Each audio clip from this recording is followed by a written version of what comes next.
कड़वी बातों के एपिसोड नंबर 1 में जो हमें रिस्पॉन्स मिला, हम सभी दर्शकों को और पसंद करने वालों को और अपनी राय देने वालों का हार्दिक अभिनंदन करते हैं, स्वागत करते हैं।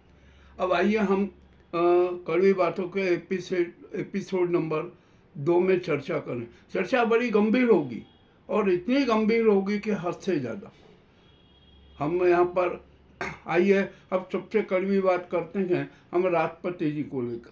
अरे राष्ट्रपति जी, अब आपसे फिर 147 करोड़ जनता का अनुरोध है कि ये नाजी गैंग की कठपुतली बनना बंद कर दीजिए, छोड़ दीजिए और कालिका और दुर्गा के रूप में आप अपना कार्य कीजिए।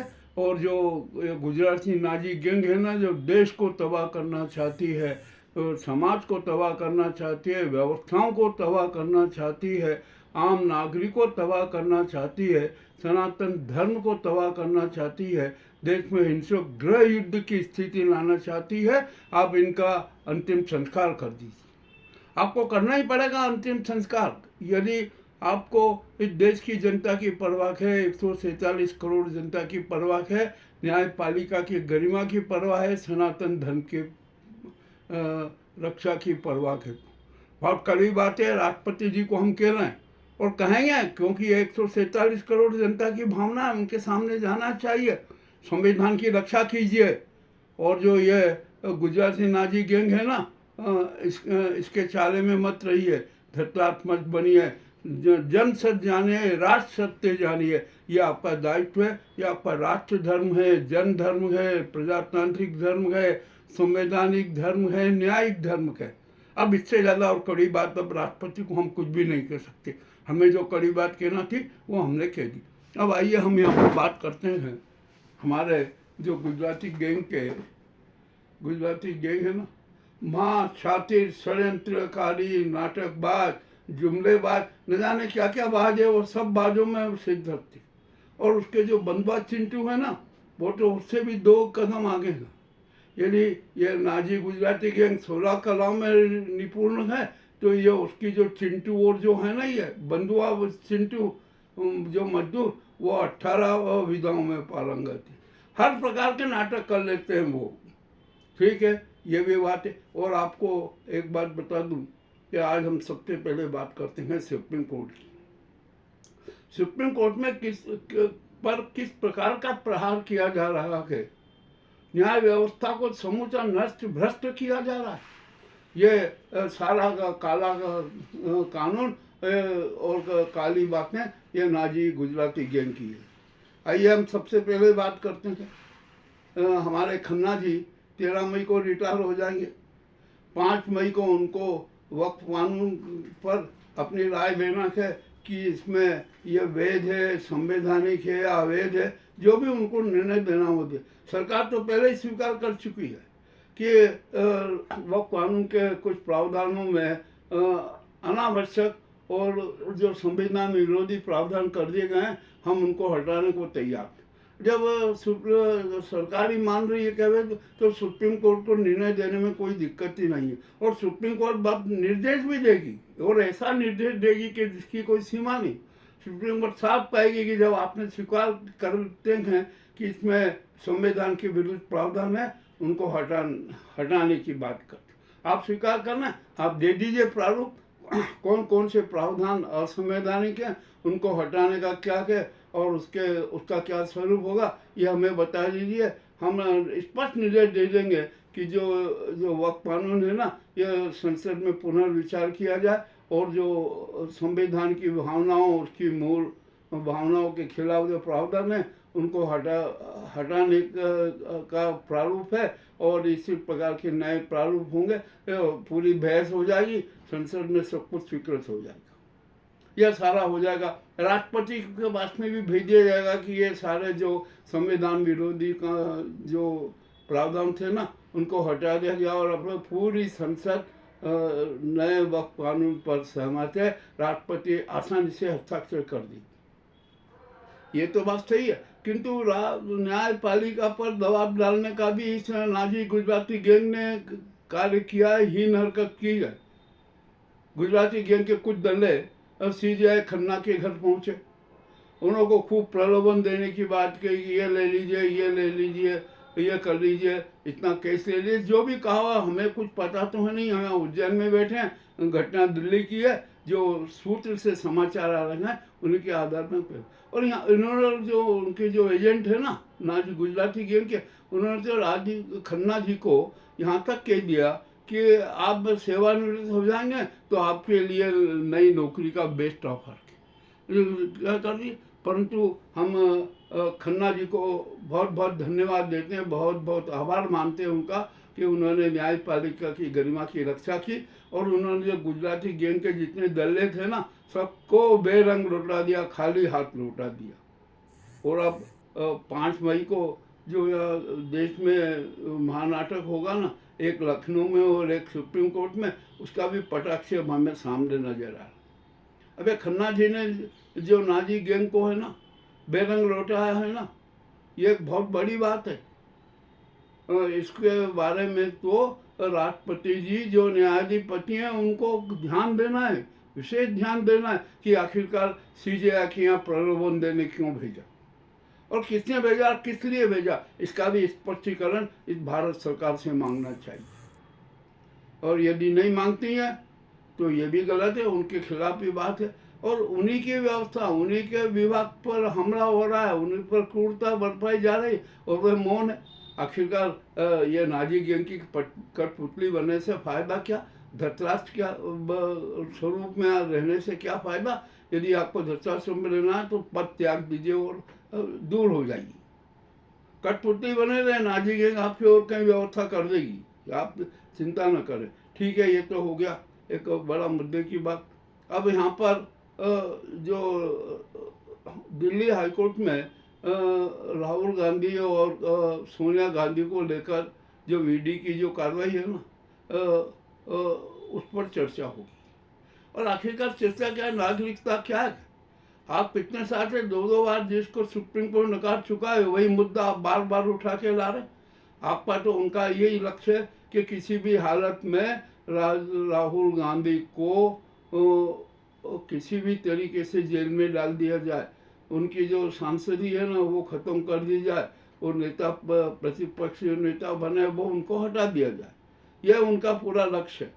हम जानते हैं ये भी है पूरा सारा लक्ष्य, कोई दिक्कत नहीं है इसमें। जो उनका है वो अपना लक्ष्य पूरा करेंगे। और 25 अप्रैल को जो दिल्ली हाई कोर्ट में नाटक होगा ना, ये जो हमने पहले बात की है लखनऊ हाई कोर्ट में होगी। और जो अमित शाह है ना, जो षड्यंत्रों अपने आप को षड्यंत्र और साथी षड्यंत्रों का चाणक्य मानते हैं, ये सारा षड्यंत्र उन्हीं का है, नाजी गैंग का है। और ये मोदी जी है ना, जो जुमलेबाजी करते हैं, अपने आप को 100 घोषित विश्व गुरु कहते हैं, जरा उनकी असलियत भी तो सामने आएगी। ठीक है, यह है। अब लखनऊ हाई कोर्ट में क्या निर्णय होता है, कैसे होता है, ये भी वो देखा जाएगा। और 25 अप्रैल को दिल्ली हाई कोर्ट में सोनिया गांधी और राहुल गांधी को गिरफ्तार करने का जो महानाटक होगा ना, उसके बारे में भी हमसे पता है। अरे जो प्रकरण 2012 का है और आप 2025 में तक आप उसके बारे में कुछ भी निर्णय कर सके। आपने ये ईडी ने क्या किया इतने वर्षों तक, ये एक सोची समझी साजिश है। राहुल गांधी और सोनिया गांधी के खिलाफ ये बदले की भावना की कार्रवाई है, इससे बिल्कुल स्पष्ट होता। अब ये तो हो ही गया, ऐसा होना ही है और होगा ही। 25 को हम देखेंगे यहाँ पर। और आइए अब दूसरी बात करते हैं। जो ये निशिकांत दुबे है ना, निशिकांत दुबे और राष्ट्रपति उपराष्ट्रपति धनखड़, इनके बारे में जरा जान लीजिए। निशिकांत दुबे अपने आप को बहुत बड़ा विद्वान मानते हैं, बहुत बड़ा साहित्यकार भी मानते हैं, और न जाने विद्वत्ता की सारी सीमा। मैं समझता हूँ कि उनमें है ना 18, 20 क्या जितनी भी विधाएं होगी सब में वो पारंगत। अब उन्होंने सीजीआई पर आरोप लगा दी कि अरे आप धर्म युद्ध के खिलाफ निर्णय दे रहे, धर्म युद्ध भड़का रहा, हिंसा भड़का रहा, और जो ये गृह युद्ध की स्थिति निर्माण कर रहा। अरे गृह युद्ध किसको कहते हैं, जरा निशिकांत दुबे देखो तो सही कि क्या होता है, और धर्म युद्ध क्या होता है। अरे धर्म तो हर प्राणी में विद्यमान है। कौन है ऐसा प्राणी आप बताएं निशिकांत दुबे के जो जिसमें धर्म नहीं है? धर्म तो सब में है। ये जो आप जो नाजी गैंग के जो चिंटू बने हुए हो ना, ये भी हम जानते हैं कि किस लिए चिंटू बने हुए हो। अपने सारे पापों पर पर्दा डालने के लिए नाजी गैंग के चिंटू और बंधुआ मजदूर बने हो, ये भी हम जानते हैं। और इससे कोई खास बात नहीं है, आपके हमसे कुछ नहीं होगा। सीजेआई पर कोई दबाव में नहीं पड़ेगा। सीजेआई तो अब आपको हो सकता है कि संभव तो आप जेल में नजर आए। आपने तो न्याय व्यवस्था पर प्रहार किया, सीजेआई पर प्रहार किया, और जो हमारी जो न्यायाधिपति है ना, उनके अस्तित्व पर भी प्रहार किया। आपको किसी भी कीमत पे नहीं छोड़ा जाएगा, आपको तो सजा मिलेगी। आपने किसी और अब आप मीडिया को खरीद रहे हो, अपने पर्सनल चैनल से अपनी प्रशंसा करवा रहे हो। ऐसा क्यों हो रहा है? ये भी एक धिक्कार की बात है, आपके लिए धिक्कार की बात है, और जो ऐसा मीडिया ऐसा कर रहा है ना, उसके लिए धिक्कार की बात। अब मैं यहाँ पर आता हूँ हमारे उपराष्ट्रपति जी धनखड़ जी की। धनखड़ जी तो क्या है, कुछ समझ में नहीं आ रहा। वे क्या बोलते हैं, क्या चाहते हैं, कुछ नहीं करते हैं। उनका तो एक ही लक्ष्य है कि नाजी गैंग के चिंटू बनकर उसके पक्ष में पूरा वातावरण तैयार किया जाए। अब कल मंगलवार को धनखड़ जी ने एक बड़ी विचित्र बात कही कि इस देश में सुपर को संसद ही है और कोई संसद नहीं है। यह उनकी एक गलत धारणा है। ये हम उसको कहेंगे कि ये उनका नकारात्मक ज्ञान है। अरे सकारात्मक ज्ञान पे आ जाइए।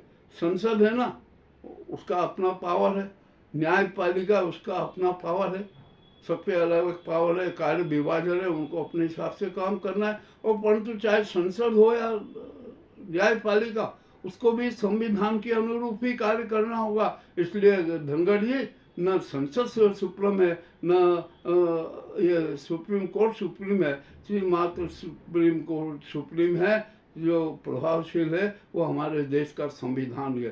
संविधान के खिलाफ 147 करोड़ जनता किसी को भी स्वीकार नहीं करेगी, वो चाहे राष्ट्रपति हो, धनखड़ हो और सीजेआई हो, जो भी हो, न्यायपालिका हो, जो भी हो, कभी स्वीकार नहीं करेगी। ये धनखड़ जी की बात। अरे आप राष्ट्रपति पर, और धनखड़ जी आपने राज्यपाल के रूप में क्या क्या किया ये भी हमें पता।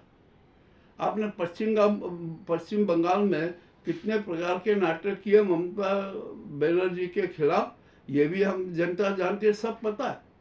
और आप जब पद पर बैठे हो ना, उसी जो नाटकों की वजह से ही पद पर बैठे हो। ये नाजी गैंग है ना, ये बहुत छाती गैंग है, षड्यंत्री गैंग है, छाती षड्यंत्रस्ती है। और एक दिन वह भी आएगा कि जिस तरह आम का रस चूस ले जाता है और गुठली फेंक दी जाती है ना, धनखड़ जी आप भी फेंक दिए जाओगे। ये निशिकांत दुबे भी फेंक दिए जाएंगे, ये हम जानते हैं। ये जो मोदी है ना और अमित शाह, इनकी ये जोड़ी एक बड़ी विचित्र है। ये देश के साथ देश की जो व्यवस्थाएं है ना, सब पर समूचे रूप से नष्ट करना चाहती, और ये सनातन धर्म पर भी हमला करना चाहती। और अभी ये संघ पर भी हमला कर रहे हैं, ये संघ को भी अपने उदर में समाने का कर रहे हैं।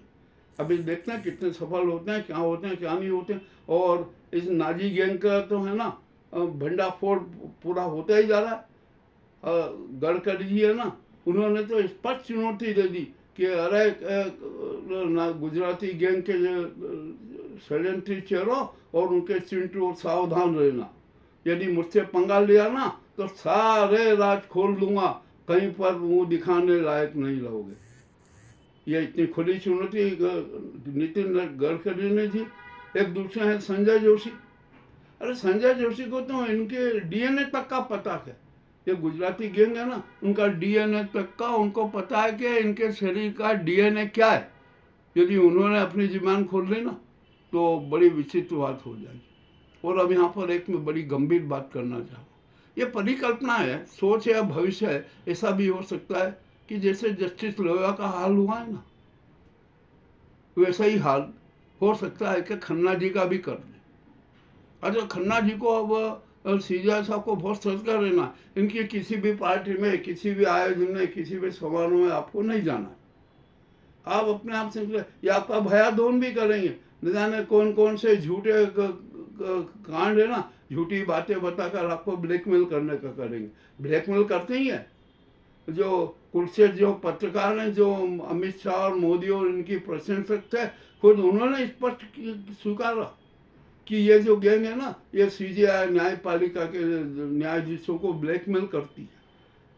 रंजन गोगोई का उन्होंने उदाहरण दिया, राम मंदिर का निर्णय अपने पक्ष में करवाने के लिए गोगोई के साथ क्या क्या नहीं किया, ये भी कुलशेठ जी ने उजागर किया। तो अब क्या ये कुलशेठ जी झूठ है या ये नाजी गैंग झूठ है, आखिरकार है क्या? और नाजी गैंग और ये अहमदाबाद गैंग का तो चरित्र उजागर हो गया। अब आइए हम यहाँ बात करते हैं मोहन भागवत जी। अरे मोहन भागवत जी, आप तो स्वामी विवेकानंद के अनुयायी हैं, आपने उनको खूब पढ़ा है, को समझा है, उनके निर्णयों को समझा है, उनकी भावनाओं को समझा है। आप महान विद्वान हैं, इसमें भी कोई शंका नहीं। और आज हम जो बात कर रहे हैं ना, आप जैसे महान विद्वान के चरण रज की के एक अनुकरण भी नहीं है, पर आज जो मजबूर है कि आपके सामने हमें बात करना पड़े। ठीक है, अब आप संघ के बारे में जरा देख लीजिए। जो ये गुजराती नाजी गैंग है ना, ये संघ के अस्तित्व को समाप्त करना चाहती है, उस पर अपना एकाधिकार चाहती है और कर रहे हैं। वो अपने संघ को उधर में समा लेंगे, क्यों? इसका भी एक कारण मोहन भागवत जी, आपने जब उज्जैन में आए थे और मैं भी उस सभा में था, मैं भी आपसे कुछ प्रश्न करने वाला था। आपने जो रोटी स्कूल के कार्यक्रम में कहा था कि हमारे देश में विश्वास का बहुत बड़ा संकट है। अब हम विश्वास कहाँ से लाएं, किस में विश्वास करें? भाई की बात अब आप पर लागू हो रही है, संघ पर लागू हो रही है। संघ के कितने नेताओं को इन गुजराती गैंग ने खरीदा, जरा देखिए। कौन उनके पक्ष में बैठा है, जरा ये देखिए आखिरकार क्या हो रहा है। और आप जब यहाँ पर बात करते हैं ना, तो आप जो बयान देते हैं ना, तो आप ये दोहरे बयान क्यों देते हैं? आप तो स्पष्ट बयान दीजिए ना, खुला कीजिए। आप स्पष्ट कह दीजिए कि कुछ नहीं, अब ये जो नाजी गुजराती गैंग है ना, ये सत्ता पर काबिज नहीं रहेगी। और नितिन गडकरी जी हैं, वो देश के भावी प्रधानमंत्री होंगे, वो प्रधानमंत्री पद पर बैठेंगे, वे राष्ट्र का संचालन करेंगे।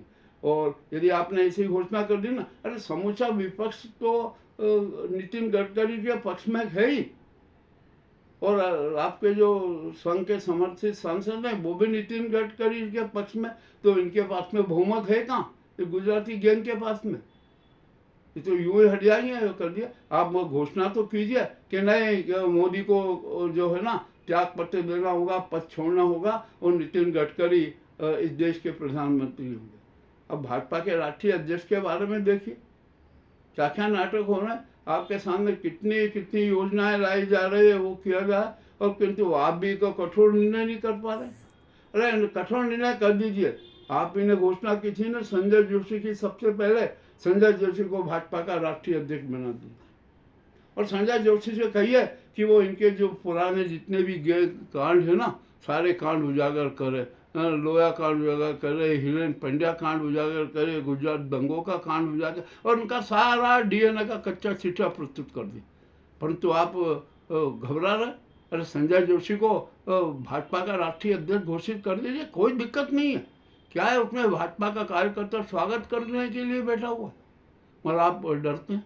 आप क्यों डरते हैं, किस लिए डरते हैं, यह आप जाने। ये आपका और ये नाजी गुजराती गैंग का मामला है। मैं इस बारे में कुछ भी नहीं, मैं तो सिर्फ एक इतना जानता हूँ भागवत जी, कि जो संघ के जो नेता है ना, वो विश्वसनीय नहीं है, विश्वास के योग्य नहीं है।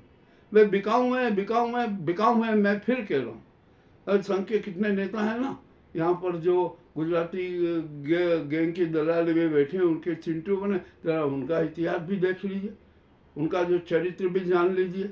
और जो संघीय नेता है ना, जो आपके विभिन्न विभिन्न इकाइयों में बैठे हैं, जरा उनका चरित्र भी देख लीजिए कि कितने कितने लोगों जो बिल्कुल कंगाल थे, आज वो करोड़ों के मालिक हैं। कैसे हो गए मालिक? उनके भव्य आलीशान भवन बने हुए, और उनके भवनों में है ना, ये साधारण लकड़ी नहीं लगी है, कश्मीर के वनों की इमारती लकड़ी लगी हुई है। ये भी आप जरा देख लीजिए। आखिरकार संघ जो है ना, ये जो ठेकेदारी की बात करता है, हिंदुत्व की, संस्कृति की, सुसंस्कार की, अरे आप जरा देख तो लीजिए कि आखिरकार क्या हो रहा है। आप जब भी कभी उज्जैन आए, मैं आपके सामने सारा विवरण रख दूंगा। कि कौन सा ये संघीय नेता क्या कर रहा है, किस प्रकार के काम कर रहा है, किस प्रकार दलाली करके नेताओं को मंत्री पद दिलवाता है, टिकट दिलवाता है, ये सारे सब कुछ काम करता है।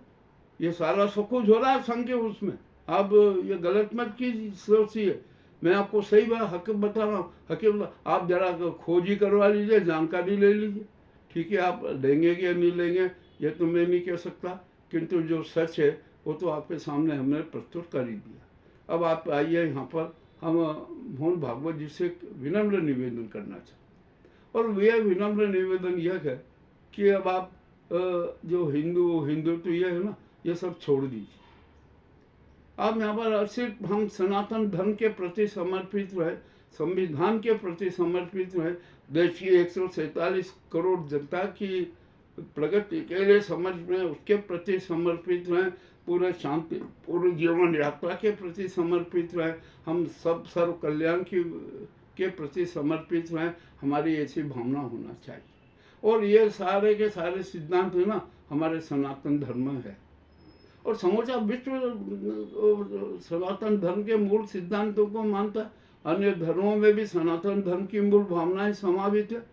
और आप जो कह रहे ना कि भारत को हिंदू राज्य बनाएंगे, जरा आप ये देखिए कि हिंदू कितने, सच्चे हिंदू कितने। मैं हिंदू नहीं, मैं तो सच्चे हिंदू की भी बात कर रहा हूँ कि सच्चे हिंदू कितने।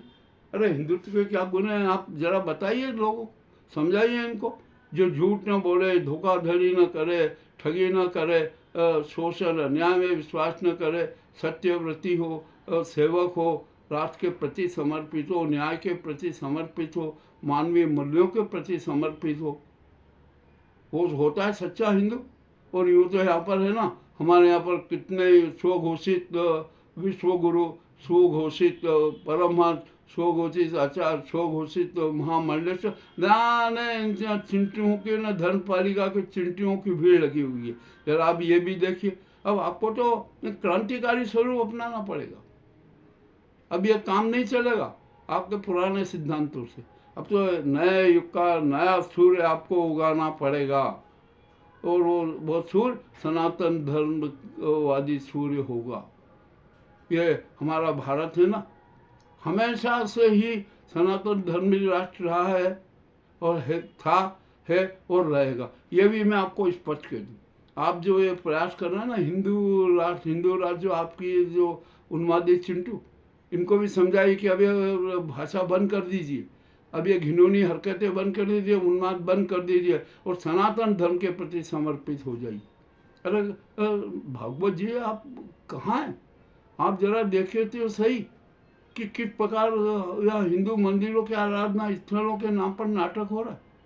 जो कुलश्रेष्ठ ने जो आरोप लगाया ना, वो कितना भयंकर है। आप जरा उस आरोप की सत्यता तो जान लीजिए। और कोई किसी संत ने लगाया कि राम मंदिर के 1400 करोड़ रुपए का घोटाला हो गया। क्या है वो, कहाँ है, जरा देखिए तो सही। आपको तो देखना पड़ेगा।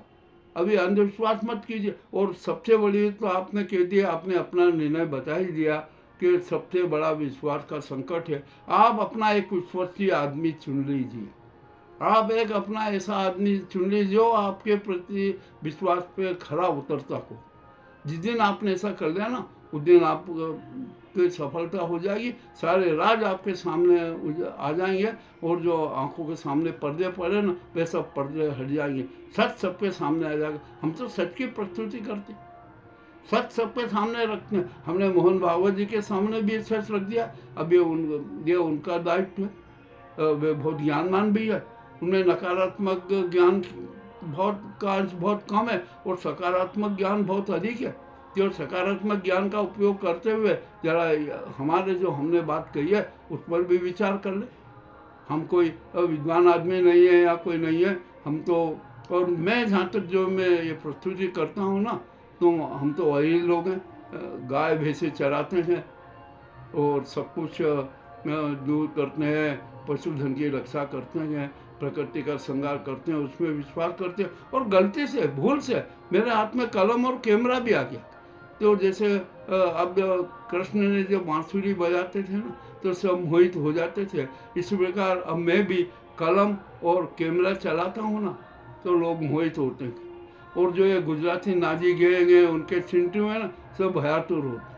ये जो मैं आत्म प्रशंसा नहीं कर रहा हूँ, ये जो मैं कह रहा हूँ ना, मैंने सच आपके सामने रखा, हम तो सच हमेशा सच के सामने ही रखेंगे, सत्य के प्रति समर्पित रहेंगे, सनातन धर्म के प्रति समर्पित रहेंगे, मानवीय मूल्यों के प्रति समर्पित रहेंगे। हमें किसी से राग द्वेष नहीं, पूरा वसुदेव कुटुंबकम में हमारा विश्वास है। आप भी कहते हैं, आपने भी कहा कि वसुदेव कुटुंबकम है, हम ये उसमें विश्वास करते हैं। और जब उसमें विश्वास करते हैं तो फिर दरारें क्यों पड़ रही है समाज में? फिर इसका मतलब कहीं ना कहीं हमारी कमजोरी है। और आप जरा हिंदू को तो देख लीजिए, आपके अपने यहाँ के हिंदू हैं कितने और सच्चे हिंदू कितने। बुद्धिस्ट सबसे अपने आप को हिंदू नहीं मानते, आदिवासी अपने आप को हिंदू नहीं मानते, जैन अपने आप को हिंदू नहीं मानते, सिख अपने आप को हिंदू नहीं मानते, ईसाई जो हैं वो तो सवाल ही में हिंदू है ही नहीं। और जो जो हिंदू जो बने हुए हैं ना, जरा उनका चरित्र भी देख लीजिए, उनके कार्यकलापों को देख लीजिए और फिर कहिए कि अरे आप भी कहेंगे कि अरे यहाँ तो सच्चे हिंदू तो मिलना ही मुश्किल हो गया। सच्चे हिंदू का अकल होगा। अभी आपको मैं एक बड़ी विशेष बात बताऊँ, ये आराधना स्थलों के नाम पर है ना किस प्रकार की ठगी होती है। आराधना स्थलों की स्थिति बेहद खराब है, वहाँ पर किस प्रकार की धोखेधड़ी की जाती है वो आपको भी याद होना चाहिए, संज्ञान होना चाहिए। हमें यहाँ पर हमने देखा है कि जो यहाँ पर अभी हम महालोक बना ना, यहाँ पर आते हैं महाकाल मंदिर में क्या हो रहा है, किस प्रकार के ठगी हो रहे हैं, किस प्रकार के नाटक हो रहे हैं। और जो आराधना स्थलों को है ना, जो स्वामी विवेकानंद ने स्पष्ट कहा था ना कि जितने भी पंथों के आराधना स्थल हैं वो देवदूतों के विश्राम गृह, परंतु इन धार्मिक धर्म पालिका के चिंटू ने तो उन्हें व्यवसाय केंद्र बना दिया, वहाँ पर व्यवसायिकता होने लगी। आज ही हम उज्जैन की बात कर रहा हूँ, एक यहाँ पर 3200 गणपति की मूर्ति बनी, आज उसका वो उद्घाटन भी हो रहा, ये हो रहा। अरे भैया, ये 3200 किलो की गणेश मूर्ति कौन लाए और क्यों लाए और कौन लाए, जरा उनका चरित्र भी देखिए आप। आपके जो है ना संघ के जो छोटे मोटे चिंटू, उनसे कहिए कि जरा इसका राज जानिए कि 3200 किलो वजनी गणपति की मूर्ति स्थापना का लक्ष्य क्या है, कौन है इसके पीछे, कौन क्या कर रहे हैं, ये आपको सबको जानना चाहिए। आप जब संस्कृति के ठेकेदार बनते हैं, धर्म के ठेकेदार बनते हैं, ये भी आपका दायित्व बनता है, देखना पड़ेगा आपको। और हम तो जो है कड़वी बात कहेंगे ही, हमें कोई शर्म नहीं, हमें किसी से डर भी नहीं। हम तो देश के प्रति, राष्ट्र के प्रति, मानवीय मूल्यों के प्रति और सत्य के प्रति समर्पित है, उसके लिए अपना सर्वस्व बलिदान करने हेतु तैयार हैं। यह आज की मैंने जो कड़वी बात कही है, ये आपको कैसी लगी, जरा मुझे इसके बारे में जानकारी दीजिए। आप हमारी कड़वी बात के एपिसोड पसंद करते हैं, उसके लिए बहुत बहुत धन्यवाद, बहुत बहुत आभार।